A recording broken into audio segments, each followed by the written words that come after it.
Gujarat focus ન્યૂઝમાં હું ધમી આપ સૌનું હાર્દિક સ્વાગત કરું છું। આજના મુખ્ય સમાચારો સાથે અમદાવાદ શહેરમાં થેલેસેમિયાને અટકાવવા અને રક્તદાનને લગતી વિવિધ સમસ્યાઓના નિરાકરણ માટે 9 ફેબ્રુઆરીએ ગુજરાત યુનિવર્સિટી ખાતે સંમેલન યોજાયું। આ સંમેલનમાં થેલેસેમિયાને અટકાવવા અને જાગૃત કરતી અને રક્તદાન માટે કામ કરતી સંસ્થાઓ અને સામાજિક કાર્યકરો આના સંમેલનમાં જોડાઈ। રાજ્ય સહિત દેશની કુલ 81 સંસ્થાઓ અને સામાજિક કાર્યકરો થેલેસેમિયા અને રક્તદાન પર પોતાના મંતવ્ય રજૂ કર્યા હતા। આ પરિષદમાં અનુભવી 9 લોકોની એક પેનલ પણ તૈયાર કરાઈ છે, જે હાજર સંસ્થાઓના પ્રશ્નોના જવાબ આપી તેના નિરાકરણ લાવવાનો પણ પ્રયાસ હાથ ધરાયો હતો। આ આયોજન શહેરની આર્યાવર્ત ધ લાઇફ સેવિયર્સ સંસ્થા દ્વારા કરાયું છે। આ અંગે આર્યાવર્ત સંસ્થાના ગૌરાંગ મિશ્રાએ જણાવ્યું કે રવિવારે યોજાનારી રાષ્ટ્રીય પરિષદમાં અમદાવાદ સહિત વિવિધ રાજ્યોમાંથી થેલેસેમિયા અને રક્તદાન સાથે જોડાયેલી સંસ્થાઓ ઉપસ્થિત રહી। મારું નામ ગૌરાંગ મિશ્રા છે।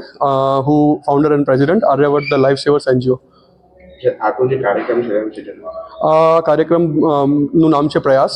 બ્લડ ડોનેશન અવેરનેસ અને થેલેસીમિયા પ્રિવેન્શન માટે પ્રોગ્રામ છે। ઓલ ઇન્ડિયાથી લગભગ 100 જેવી એનજીઓઝ અને સોશિયલ વર્કર આજે આવ્યા છે અને અમે લોકો આ વાતમાં ચર્ચા કરી રહ્યા છે કે બ્લડ ડોનેશનને કેવી રીતે વધારી શકાય અને થેલેસીમિયાને કેવી રીતે રોકી શકાય। આની સાથે ઘણી બ્લડ બેંકના એચઓડીસ આજે આપણી સાથે જોડાયેલા છે અને જીએસસીબીટી જે ગુજરાતની સ્ટેટ કાઉન્સિલ છે બ્લડ ટ્રાન્સફ્યુઝનની, એમના ડાયરેક્ટર બી છે। તો અમે લોકો બસ પ્રયાસ કરી રહ્યા છે કે બ્લડ ડોનેશનને કેવી રીતે વધારવાનું અને થેલેસીમિયાને કેવી રીતે રોકવાનું।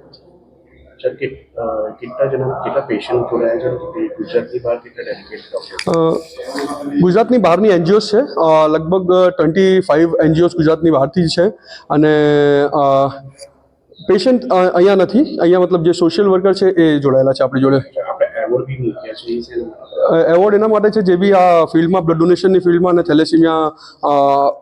થેલેસીમિયા પ્રિવેન્શન માટે જે કામ કરે છે એ સોશિયલ વર્કર અને એનજીઓઝને સન્માનિત કરીએ છીએ અમે લોકો। કોન્ફરન્સ ફર્સ્ટ ટાઈમ થઈ છે।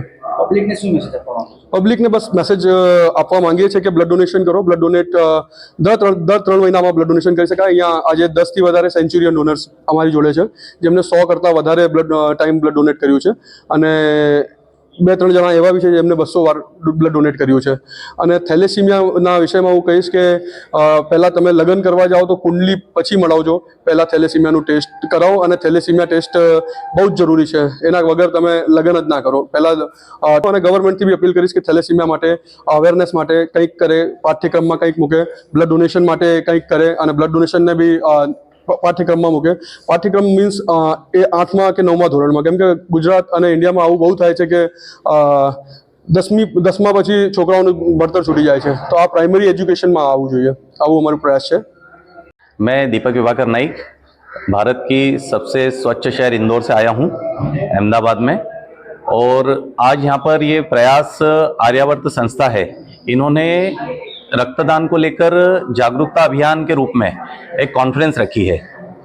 इसके साथ ही थैलेसीमिया बीमारी को किस तरह से रोका जाए, इसके ऊपर भी यहाँ पर देश के इस विषय से संबंधित बड़े बड़े रक्तदाता आए हैं, शतकवीर रक्तदाता इकट्ठे हुए हैं और हम सब इसी प्रयास में हैं कि रक्तदान कितना तेजी से बढ़ाया जाए ताकि कहीं किसी भी जरूरतमंद को उसकी कमी ना महसूस हो।